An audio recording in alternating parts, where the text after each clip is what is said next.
So when people talk to me about my time in Myanmar over the summer, they always say, "That must have been so fun."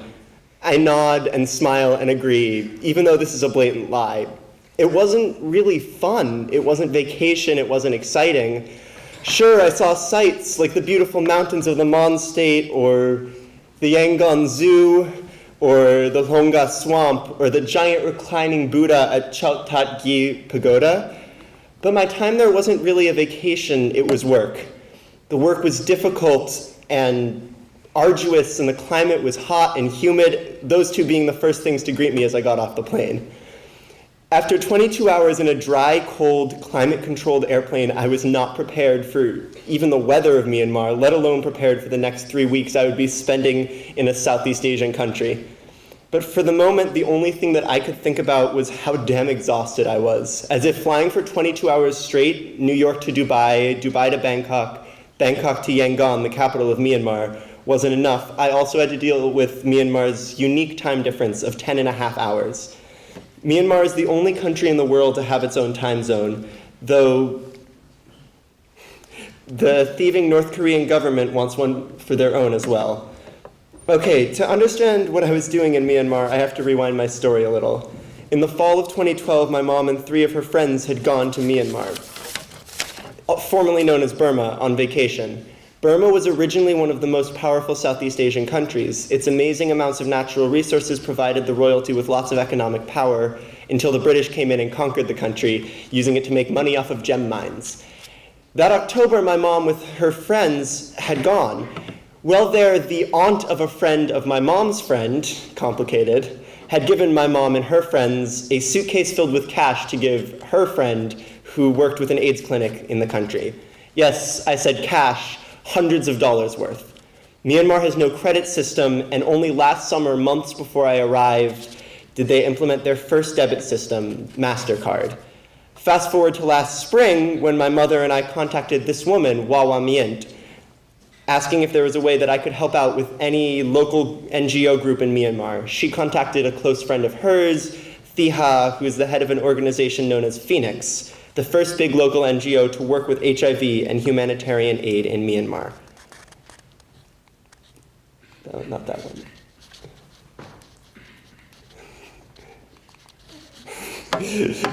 Their mission statement is to provide underprivileged people in Myanmar with a way to take care of their economic, social, and physical health. This is the outside of the clinic where I worked. Arriving in a foreign country I knew almost nothing about scared me, even more so because Myanmar happens to be the second most tyrannical dictatorship in the world. Although sanctions put in place by President Obama make it easier to live in Myanmar every day, the country is still incredibly oppressed. As a waspy white kid coming from upstate New York, I was scared when I saw walls topped with razor wire and broken glass on every single street in the capital, and the country's internet and press are highly monitored. The regime was put in place after the country rebelled against British control, and then the generals who wanted a new government created their own regime. A side effect of the restricted and militant country is, like in similar cases, extreme poverty and lack of a good infrastructure for health, hence the need for organizations like Phoenix. Because of Myanmar's position in Southeast Asia, it is also part of the golden triangle of heroin trade and human sex trafficking, 2 things that increase HIV rates. Phoenix is a very important organization in Myanmar.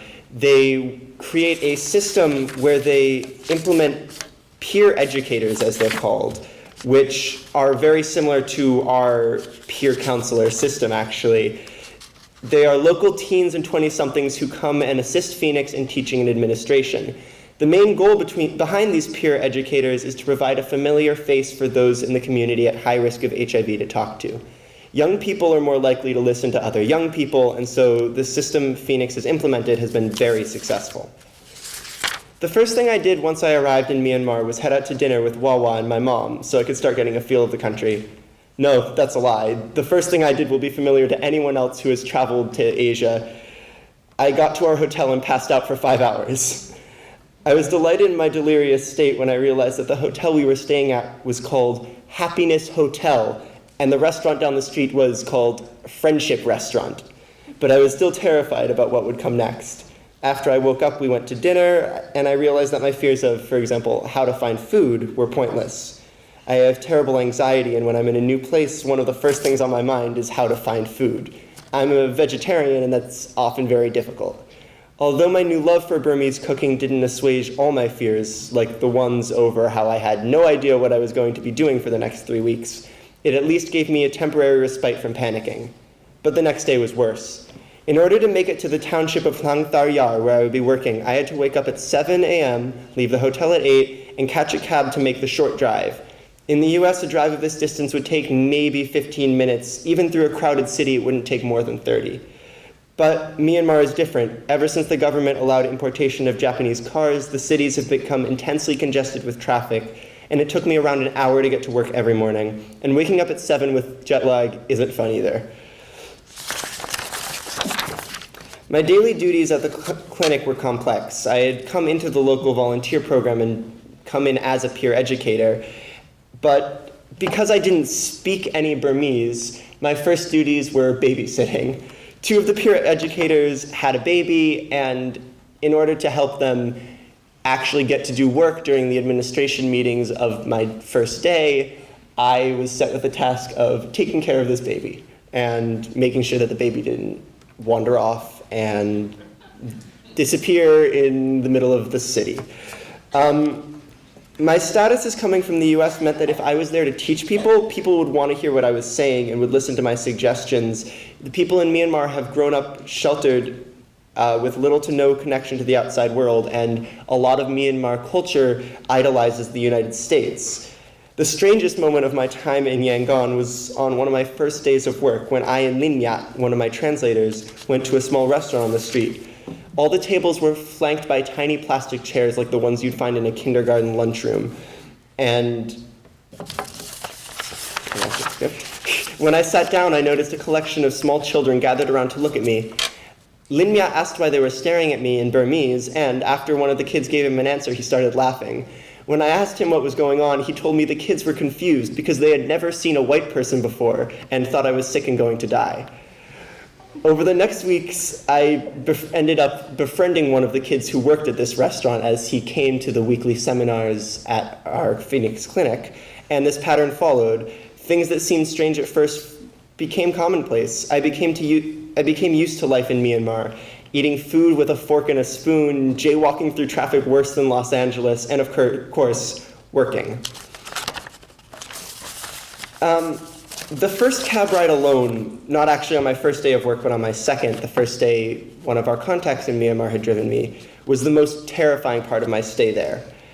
I would willingly ride on a motorcycle with 2 other people down a crowded dirt road, something I did do, 100 more times if I didn't have to live through the anxiety of being alone in a sketchy, broken-down Honda with an old man who didn't speak any English. At this point, I knew 4 things in Burmese.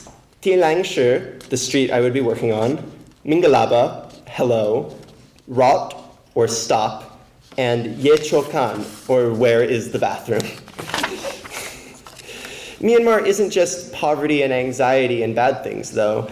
It's a monumentally beautiful place. This is the largest reclining Buddha in the entire world. It's nearly 500 feet long, and it's housed in what looks like a giant aircraft carrier. These are its feet. For some reason, all of the reclining Buddhas have holy feet with inscriptions. And several nights, my mother and I went to Shwedagon, one of the biggest temples in all of Myanmar. This is the Mon state in the north. There are mountains that stretch across the entirety and caves filled with Buddhas. Shwedagon is one of the largest Buddhist temples in the entire world. No words and not even my photos can describe Shwedagon. Supposedly built 2,600 years ago, King Okalapa told his sons to go seek out Buddha and ask him to bless Burma. The sons returned each with 4 strands of hair from the holy Gautama, and Okalapa built this pagoda around the hairs. Shwedagon is 525 feet tall. You can see it, 325 feet tall. You can see it in the background of this photo. It's the Golden Temple. and is completely covered in gold and gemstones. The crown at the top has 5,448 diamonds and 2,317 rubies. The very top of the temple is a diamond carved like a flower bud that is 76 carat and 15 grams. Lion statues, golden Buddhas, fountains, and marble carvings flank the main temple. Everything is wrapped in a maze of smaller temples and marble. This is Shwedagon. Even this photo doesn't do it justice. It takes up an entire 6 city blocks, and it's enormous. It's hard for me to really explain what I did in Myanmar. It wasn't fun, and it wasn't an exciting vacation or a relaxing vacation. It wasn't an adventure. I think the thing that best describes my work is a story I have about the first time I took someone to the HIV clinic to be tested. My translators and I went to a small shanty town behind the biggest hospital in Yangon and met with a 17-year-old boy that was part of a gang. I will call him Zaya because I was not legally allowed to know his name. Only one of my translators was allowed to do that. He was a high-risk youth for HIV because of the high amount of drug use in Yangon gangs. My translators and I took Zaya to lunch where we filled out the necessary paperwork, and my translators gave him a basic overview about safe sex and safe drug use, and then we headed to the testing center. This whole time, he was quiet and sullen, not something I expected from a 19-year-old kid. And at the testing center, we met several others who talked to him before taking him to get his blood drawn. And then we all sat in anxiety for hours. Linmya, Hlom, my 2 translators, and the other Phoenix members at the center with us tried to keep a nervous conversation, and Zaya didn't speak at all. This is the Phoenix workers at this test center on that day. Finally, though, the primary results came back. With nervous anticipation, Zaya opened up his results and started crying. I started panicking, and I was so terrified that I had come all this way to watch someone finding out that he was going to die soon. But Hlom turned to me and said, smiling, "He is not HIV." The entire taxi ride back as we dropped him off was happy, with Zaya pointing at things and describing them in broken English to me, laughing, making jokes with my translators to me, and even telling the taxi driver everything that had happened during the day over and over again. I remember passing a broken down building and having Zaya turn to me, saying, "I was go to school there," over and over and grinning. Many days followed a similar pattern, but the day with Zaya was the only day I sat with a patient from start to finish. We traveled around Yangon and met with people every single day, sex workers, taxi drivers, drug dealers, gang members, waiters in nice restaurants in the richer parts of town, construction workers employed by the government, and teenage students. But this one interaction with Zaya was what really defined my experience in Myanmar. I was so filled with fear for the future of this person I had barely even met, and I learned so much about the ways that I could make a difference on someone's life, that I could make someone so happy as on that taxi ride back. This story might seem like a cliche. A prep school student goes to the third world country, learns to be a better person, etc., etc. But I didn't really learn to be a better person. Going to Myanmar didn't change who I was so much as validate it. In my work, we would meet with people every single day, and I was given responsibility and trusted with it. This was the first time I really had to be self-sufficient. Maybe a normal job would force me to take responsibility too, but when I was in Myanmar, I had to learn my way around the city of Yangon on my own while my mom was sightseeing, and I really had to take other people's lives into my hands. Coming to Myanmar, I was terrified of what I would have to do, and I didn't know anything. But by working there, I had so many important experiences that will stick with me for the rest of my life. I became aware of myself and the world, and became of others too. One of my other duties was holding a weekly seminar for the local students and youth in the shantytown where I was working. People would come from the area, and in exchange for taking a class on safe sex and learning about basically a basic health course, they would get paid 3,200 chet, which is equivalent to about $3 and would be given a meal for the day. which when the average when the average daily wage for a restaurant worker in Myanmar is about $2 a day, this is a big deal for a family to just send a 10-year-old kid off. I would work with these kids, some of them close to my age, which was astounding.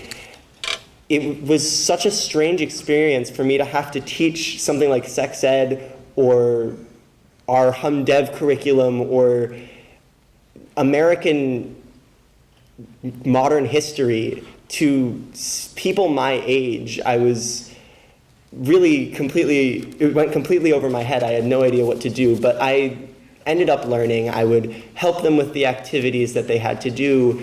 I would watch the younger children, and eventually it became commonplace, just like everything else for me in Myanmar. Even the monsoon season, which, as opposed to my original thoughts when I knew I was coming to Myanmar in the rainy season, was not constant rain, but rather at 1 o'clock sharp every single day, a normally sunny day would cloud over and it would rain for a solid hour as the streets flooded. Every single person in Yangon would be taking shelter in a building or under the eaves of a roof. And then when the rain cleared, instead of waiting or waiting for things to dry or waiting for the streets to not be flooded, people would just go out on their daily business again, go out to working and building things and driving taxis that were open to the sky.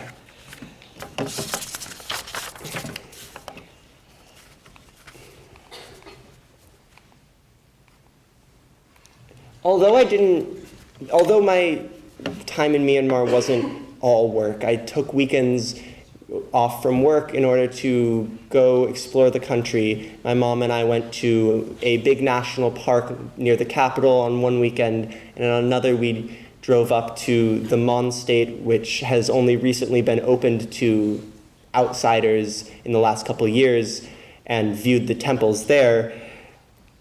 I did not go on vacation by any means. I can't stress that enough.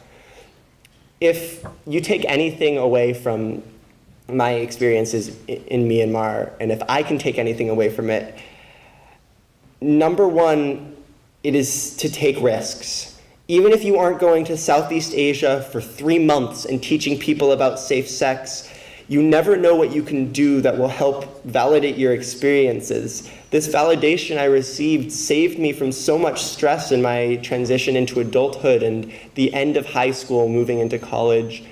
And my work in Myanmar gave me a whole new skill set that I never would have developed anywhere else. I never would be able to navigate around a country where I didn't speak the language.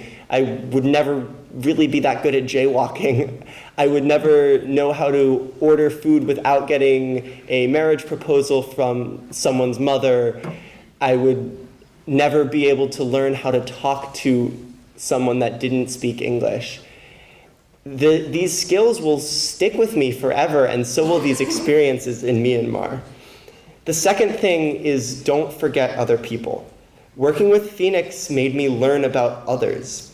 Instead of clamming up and spending an uncomfortable 3 weeks in 90-degree weather, I decided to talk to people. To learn things, you have to talk to people, and you can't just shut up in yourself. I would go out of my way to try and interact with people that couldn't communicate with me. I tried my hardest to understand the Myanmar customs, even if I couldn't, and I tried to explain what life was like in America to these people so that I could maybe learn a little bit more about how people work and learn how to deal with myself. I lied. There's a third thing, actually, you should take away from this. Don't be afraid of a place like Myanmar.